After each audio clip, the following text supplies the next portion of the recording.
नमस्कार दोस्तों, स्वागत है आप सभी का हमारे YouTube चैनल सफलता की सीढ़ी में। तो दोस्तों, आज की हमारी ये जो वीडियो है, जो क्लास है, वो दोस्तों वो है नाखून क्यों बढ़ते हैं, हजारी प्रसाद द्विवेदी का ललित निबंध है दोस्तों। ये आज हम इसका टोटल पूरा का पूरा PDF आपको पढ़ के सुनाएंगे दोस्तों, क्योंकि ज़्यादा बड़ा नहीं है, छोटा ही है। तो हम इसको आज पूरा पढ़ के सुना देंगे और इसके आधारित जो नोट्स बनने हैं दोस्तों, वो हम आपको दूसरी वीडियो में बहुत जल्द आपको दे देंगे। ठीक है दोस्तों। तो नेट की इकाई 9 हिंदी निबंध के अंतर्गत दोस्तों नाखून क्यों बढ़ते हैं, हजारी प्रसाद द्विवेदी जी का ये निबंध, जो कि इस प्रकार है। थोड़ा सा जूम कर देते हैं। बच्चे कभी कभी चक्कर में डाल देने वाले प्रश्न कर बैठते हैं। अल्पज्ञ पिता बड़ा दयनीय जीव होता है। मेरे छोटी लड़की ने जब उस दिन पूछा कि आदमी के नाखून क्यों बढ़ते हैं, तो मैं कुछ सोच ही नहीं सका। हर तीसरे दिन नाखून बढ़ जाते हैं। बच्चे कुछ दिन तक अगर उन्हें बढ़ने दें तो माँ बाप अक्सर उन्हें डांट देते हैं, पर कोई नहीं जानता कि अभागे नाखून क्यों इस प्रकार बढ़ा करते हैं। काट दीजिए, मैं चुपचाप दंड स्वीकार कर लेंगे, पर निर्लज अपराधी की भांति फिर छूटते ही सैंध पर हाजिर, आखिर ये इतने बेहया क्यों हैं। तो दोस्तों, ये जो लाइन निकली है दोस्तों, मैं जो आपको दिखा रहा हूँ, वो बहुत ही महत्वपूर्ण है दोस्तों। ये वाली मैं अंडरलाइन कर देता हूँ, क्योंकि पहली लाइन है दोस्तों, और इस प्रकार से ये बहुत ही महत्वपूर्ण है दोस्तों। ये कोटेशन आप ध्यान रखिएगा, बाकी मैं आपको नोट्स में बना के दे ही दूंगा। आगे बताता हूँ। कुछ लाख ही वर्षों की बात है, जब मनुष्य जंगली था, बनमानुष जैसा। उसे नाखून की ज़रूरत थी। उसके जीवन रक्षा के लिए नाखून बहुत ही ज़रूरी थे। असल में वही उनके शस्त्र थे। दांत भी थे, पर नाखून के बाद ही उनका स्थान था। उन दिनों उसे जूझना पड़ता था, प्रतिद्वंद्वियों को पछाड़ना पड़ता था। नाखून उसके लिए आवश्यक अंग था। फिर धीरे धीरे वह अपने अंगों के बाहर की वस्तुओं का सहारा लेने लगा। पत्थर के ढेले, पेड़ की छालें काम में लाने लगा। रामचंद्र जी के बानरी सेना के पास भी ऐसे ही अस्त्र थे। उसने हड्डियों के भी हथियार बनाए। इन हड्डियों के हथियारों में सबसे मजबूत और सबसे ऐतिहासिक था देवताओं के राजा का वज्र, जो कि दधीची मुनि की हड्डियों से बना था। मनुष्य और आगे बढ़ा। उसने धातु के हथियार बनाए। जिसके पास लोहे के शस्त्र और अस्त्र थे, वे विजयी हुए। देवताओं के राजा तक को मनुष्य के राजा से इसलिए सहायता लेनी पड़ी क्योंकि राजा के पास लोहे के अस्त्र थे। असुरों के पास ऐसी विद्याएं नहीं थी, पर लोहे के अस्त्र नहीं थे। शायद घोड़े भी नहीं थे। आर्यों के पास ये दोनों चीज़ें थी। आर्य विजय हुए। फिर इतिहास अपनी गति से बढ़ता गया। नाग हारे, सुपर्ण हारे, यक्ष हारे, गंधर्व हारे, असुर हारे, राक्षस हारे। लोहे के अस्त्रों से बाजी मार ली। इतिहास आगे बढ़ा। पतीले वाली बंदूकें ने, कारतूसों ने, तोपों ने, बमों ने, बरमबरसक वायुओं ने इतिहास को किस कीचड़ भरे घाट तक घसीटा, यह सबको मालूम है। नखदर मनुष्य अब एटम बम पर भरोसा करके आगे की ओर चल पड़ा है, पर उसके नाखून अब भी बढ़ रहे हैं। अब भी प्रकृति मनुष्य को उसके भीतर वाले अस्त्र से वंचित नहीं कर रही। अब भी यह याद दिला रही है कि तुम्हारे नाखून को भुलाया नहीं जा सकता, क्योंकि तुम वही लाख वर्ष पहले के नखदंतावलंबी जीव हो, पशु के साथ एक ही सतह पर विचरने वाले और चरने वाले। ठीक है दोस्तों। तो बहुत ही सुंदर और मार्मिक दोस्तों, ये जो पंक्ति लास्ट वाली दी है, मैं आप अंडरलाइन कर देता हूँ। ये वाली भी महत्वपूर्ण है दोस्तों। ये वाली आप ध्यान रखिएगा, इसको भी आप नोट कर लीजिएगा आपके नोट्स के हिसाब से। आगे चलते हैं दोस्तों। ततः किमम, मैं हैरान होकर सोचता हूँ कि मनुष्य आज अपने बच्चों को नाखून ने काटने के लिए डांटता है। किसी दिन कुछ थोड़े लाख वर्ष पूर्व वह अपने बच्चों को नाखून नष्ट करने पर डांट रहा होगा, लेकिन प्रकृति है, अब वह भी नाखून को जिलाए जा रही है। मनुष्य है कि अब भी उसे काटे जा रहा है। ये कमबख्त रोज़ बढ़ते हैं। क्यों वे अंधे हैं, नहीं जानते कि मनुष्य को इसमें कोटि कोटि गुना शक्तिशाली अस्त्र मिल चुका है। मुझे ऐसा लगता है कि मनुष्य अब नाखून को नहीं चाहता। उसके भीतर बर्बर युग का कोई अवशेष रह जाए, यह उसे ऐसा ही है। लेकिन कैसे कहूँ, नाखून काटने से होता क्या है? मनुष्य की बर्बरता घटी कहीं, या वह तो बढ़ती जा रही है? मनुष्य के इतिहास में हिरोशिमा या का हत्याकांड बार बार थोड़े ही हुआ है। यह तो उसका नवीनतम रूप है। मैं मनुष्य के नाखून की ओर देखता हूँ तो कभी कभी निराश हो जाता हूँ। ये उसकी भयंकर पाशवी वृत्ति के जीवन प्रतीक हैं। मनुष्य की पशुता को जितनी बार भी काट दो, वरना नहीं जानती। तो दोस्तों, यह जो लाइन है लास्ट वाली, वो बहुत ही महत्वपूर्ण है, इम्पोर्टेंट है। उससे ऊपर वाली भी, मनुष्य की पशुता को जितनी बार भी काट दो, वह मरना नहीं जानती। दोस्तों ये मैं अंडरलाइन कर देता हूँ। ये जो लाइन है दोस्तों, ये वाली, ये इम्पोर्टेंट लाइन है इस निबंध की। मैं जिनको अंडरलाइन कर रहा हूँ दोस्तों बहुत ही महत्वपूर्ण है और एग्जाम में आ सकते हैं, पूछे जा सकते हैं। ठीक है दोस्तों, आगे चलते हैं। कुछ हजार साल पहले मनुष्य ने नाखून को सुकुमार विनोदी के लिए उपयोग में लाना शुरू किया। वात्सायन के कामसूत्र में पता चलता है कि आज से 2000 वर्ष पहले का भारतवासी नाखूनों को जम के संवारता था। उसके काटने की कला काफ़ी मनोरंजक बताई गई है। त्रिकोण, वर्तुलाकार, चंद्राकार, दंतुल आदि विविध आकृतियों के नाखून इन दोनों विलासी नागरिकों ने न जाने किस काम आया करते थे। उनको सिकथक, मोम और अकलख्त यानी कि आलता से यत्नपूर्वक रगड़कर लाल और चिकना बनाया जाता था। गौड़ देश के लोग उन दिनों बड़े बड़े नखों की पसंद करते थे और दक्षिणायन लोग छोटे छोटे नखों को पसंद करते थे। अपनी अपनी रुचि है, देश की भी और काल की भी, लेकिन समस्त उद्योगगामिनी वृत्तियों की और नीचे खींचने वाली वस्तुओं की भारतवर्ष ने मनुष्यतित बनाया है। और यह बात चाहूँ तो मैं भूल भी नहीं सकता। मानव शरीर का अध्ययन करने वाले प्राणी विज्ञानियों का निश्चित मत है कि मानव चित्त की भांति मानव शरीर में भी बहुत सी असमंजस्य सहज वृत्तियाँ रह गई हैं और दीर्घकालिक तक उसकी आवश्यकता रही है। अतः शरीर ने अपने भीतर एक ऐसा गुण पैदा कर लिया है कि वे वृत्तियाँ अनायास ही और शरीर के अनजान में भी अपने आप काम करती हैं।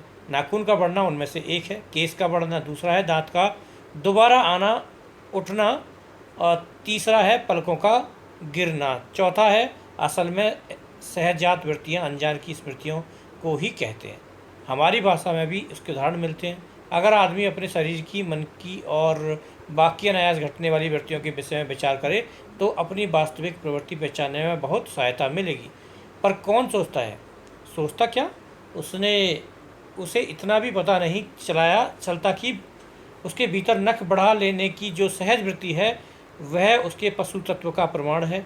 उन्हें काटने की जो प्रवृत्ति है उसके मनुष्यता की निशानी है। और यद्यपि पशु तत्व के चिन्ह उसके भीतर रह गए हैं तो वह पशु तत्व को छोड़ चुका है। पशु बनकर वह आगे नहीं बढ़ सकता, उसे कोई और रास्ता खोजना चाहिए। अस्त्र बढ़ाने की प्रवृत्ति मनुष्यता की विरोधिनी है। ठीक है दोस्तों, तो ये जो आखिरी वाली पंक्तियाँ हैं यहाँ पर दोस्तों वो भी बहुत ही महत्वपूर्ण है। मैं आपको बता देता हूँ ये वाली। ठीक है, तो ये भी आप नोट कर लीजिएगा, ये पंक्तियाँ सारी महत्वपूर्ण हैं। ठीक है दोस्तों, आगे चलते हैं। अब मेरा मन पूछता है किस ओर मनुष्य किस ओर बढ़ रहा है, पशुता की ओर या मनुष्यता की ओर, अस्त्र बढ़ाने की ओर या अस्त्र काटने की ओर। मेरी निर्बोध बालिका ने मानव मनुष्य जाति से ही प्रश्न किया है। जानते हो नाखून क्यों बढ़ते हैं? वह हमारी पशुता के अवशेष है। मैं भी पूछता हूँ, जानते हो ये अस्त्र शस्त्र क्यों बढ़ रहे हैं? ये हमारी पशुता की निशानी है। तो दोस्तों बहुत ही मार्मिक, बहुत ही सुंदर बात यहाँ कही है दोस्तों कि एक तरफ तो हम पशुता को ख़त्म कर रहे हैं नाखून काट कर, और दूसरी तरफ अस्त्र शस्त्र बढ़ाकर हम पशुता को बढ़ा रहे हैं। भारतीय भाषा में प्राय ही अंग्रेजी के इंडिपेंडेंस शब्द का समानार्थक शब्द नहीं व्यक्त होता।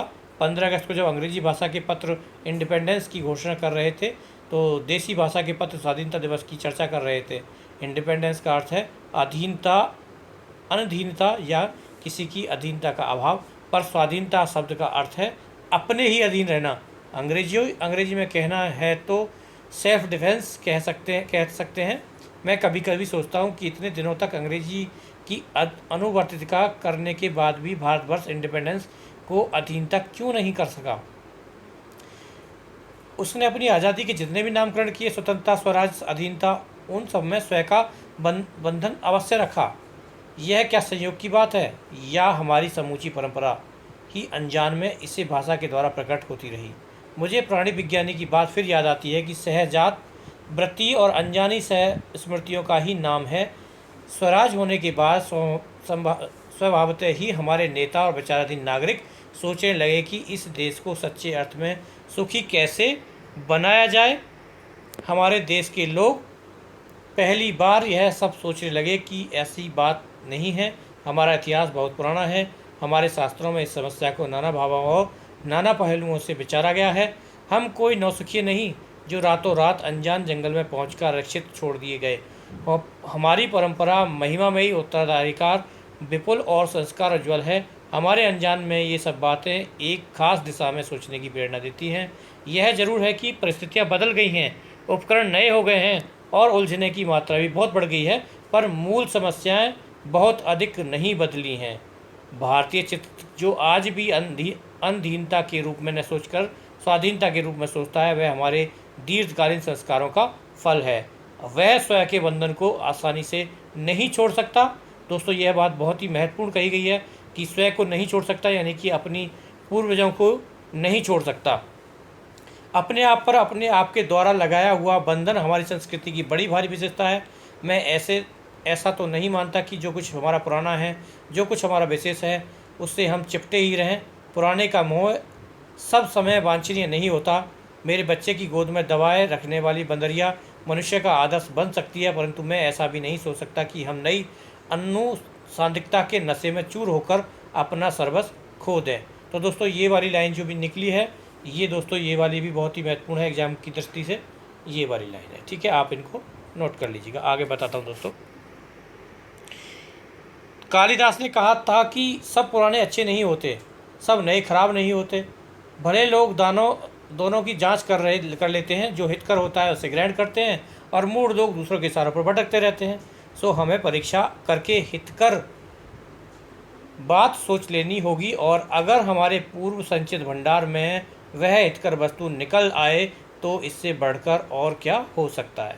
ठीक है दोस्तों, तो ये वाली पंक्ति भी महत्वपूर्ण है, या कालिदास से लेकर के और अंत तक वाली, आप ये भी नोट कर लीजिएगा। आगे चलते हैं।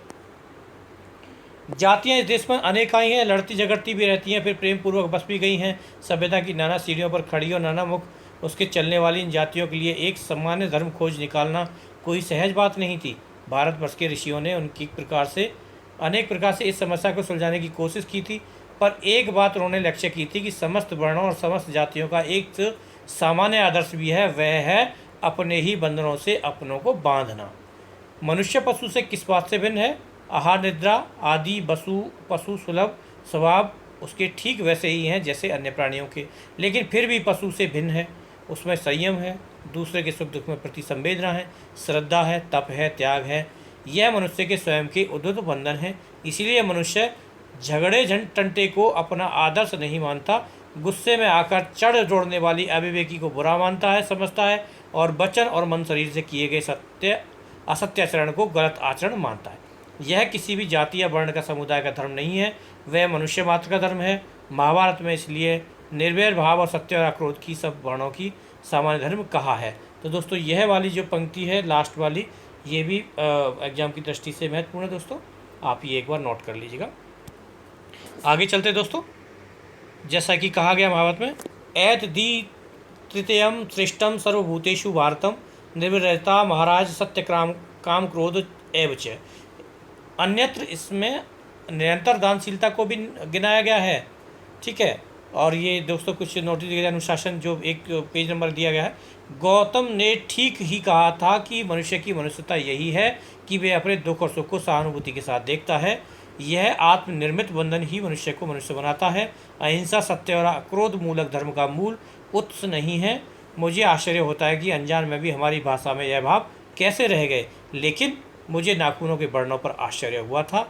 अज्ञान सर्वत्र आदमी को पछाड़ता है, और आदमी है कि सदा उससे लोहा लेने को कमर कसे है। तो दोस्तों, ये वाली पंक्ति भी महत्वपूर्ण है, चाहे तो पूरी आ जाए या कहीं से काट के छोटी आ जाए, लेकिन एग्जाम की दृष्टि से महत्वपूर्ण है। ठीक है दोस्तों, आगे चलते हैं। अब हम मनुष्य को सुख कैसे मिलेगा। मनुष्य को सुख कैसे मिलेगा? बड़े बड़े नेता कहते हैं वस्तुओं की कमी है और मशीन बैठाओ और उत्पाद बढ़ाओ और धन की वृद्धि करो और बाह्य उपकरणों की ताकत बढ़ाओ। एक बूढ़ा कहता था कि बाहर नहीं, भीतर की ओर देखो। हिंसा को मन से दूर करो, मिथ्या को हटाओ, क्रोध और द्वेष को दूर करो। लोग के लिए कष्ट सहो, आराम की बात मत सोचो, प्रेम की बात सोचो, आत्मतोषण की बात सोचो, काम करने की बात सोचो। उसने कहा, प्रेम ही बड़ी चीज़ है, क्योंकि वह हमारे भीतर है। उच्च श्रृंखलाता पशु की प्रवृत्ति है, स्वयं का बंधन मनुष्य का स्वभाव है। और बूढ़े की बात अच्छी लगी या नहीं पता नहीं, उसे गोली मार दी गई। आदमी की नाखून बढ़ने की प्रवृत्ति ही हावी हुई है। मैं हैरान होकर सोचता हूँ, बूढ़े ने कितनी गहराई में बैठकर मनुष्य की वास्तविक चरितार्थता का पता लगाया था। तो दोस्तों ये पंक्ति जो मैंने अभी सुनाई है दोस्तों वो भी बहुत ही महत्वपूर्ण है एग्जाम की दृष्टि से। वो आगे चलते हैं, वो आगे बताते हैं आपको। ऐसा कोई दिन आ सकता है जबकि मनुष्य के नाखूनों का बढ़ना बंद हो जाएगा। प्राणी शास्त्रियों का ऐसा अनुमान है कि मनुष्य का अनुवांशिक अंग उसी प्रकार झड़ जाएगा जिस प्रकार उसकी पूँछ झड़ गई है, और मूछें भी दोस्तों एक दिन झड़ ही जाएंगी। यही रहा तो उस दिन मनुष्य की पशुता भी लुप्त हो जाएगी। शायद उस दिन वह मरणास्त्रों का प्रयोग भी बंद कर देगा। तब तक इस बात से छोटे बच्चों को परिचित करा देना वांछनीय जान पड़ता है कि नाखून का बढ़ना मनुष्य के भीतर की पशुता की निशानी है और उसे नहीं बढ़ने देना मनुष्य की अपनी इच्छा है, अपना आदर्श है। बृहत्तर जीवन में रोकना मनुष्यत्व का तकाजा है। दोस्तों ये लाइन जो है वो भी बहुत महत्वपूर्ण है। मनुष्य में जो घृणा है, जो अनायास बिना सिखाए आ जाती है, वह पशु तत्व का द्योतक है, और उससे अपने को संयत रखना, दूसरे के मनोभावों का आदर करना मनुष्य का स्वधर्म है। बच्चे ये जाने तो अच्छा है कि सब अभ्यास और तप से प्राप्त वस्तुएं मनुष्य की महिमा को सूचित करती हैं। सफलता और चरितार्थ में अंतर है। मनुष्य मरणास्त्रों के संचयन में बाह्य उपकरणों के बाहुल्य से बहुत से वस्तु को पा भी सकता है और उसे बड़े आडंबर के साथ सफलता का नाम दे सकता है, परंतु मनुष्यता की चरितार्थ प्रेम है, मैत्री है, त्याग है, और उसके सबने मंगल के लिए निशेष भाव से देने में है। नाखूनों का बढ़ना मनुष्य की इस अंध सहज वृत्ति का परिणाम है जो उसे जीवन में सफलता ले आना चाहती है, और उसको काट देना वह स्वयं निर्धारण अंत्य बंधन का फल जो उसे चरितार्थ की ओर ले जाती है। नाखून बढ़ते हैं और बढ़ें, मनुष्य उन्हें बढ़ने नहीं देगा। ठीक है दोस्तों, तो ये है हजारी प्रसाद द्विवेदी का जो निबंध है दोस्तों, नाखून क्यों बढ़ते हैं, और मैंने आपको पूरा सुना दिया। अगर आपको ये वीडियो अच्छी लगी हो, आपको नोट्स कि आप बना सकते हैं अपने नोट्स, या अपना पूरा निबंध भी आपको अच्छा लगा हो, मैंने आपको समझाया वो आपको पसंद आया हो, तो प्लीज़ सभी लोग इसे लाइक शेयर सब्सक्राइब करें और हमारी सफलता की सीढ़ी, ठीक है, चैनल को सब्सक्राइब करें। साथ ही दोस्तों हमारे ग्रुप से जुड़ने के लिए आप चाहें तो हमारे इस नंबर से हमसे संपर्क कर सकते हैं। ठीक है, वो है,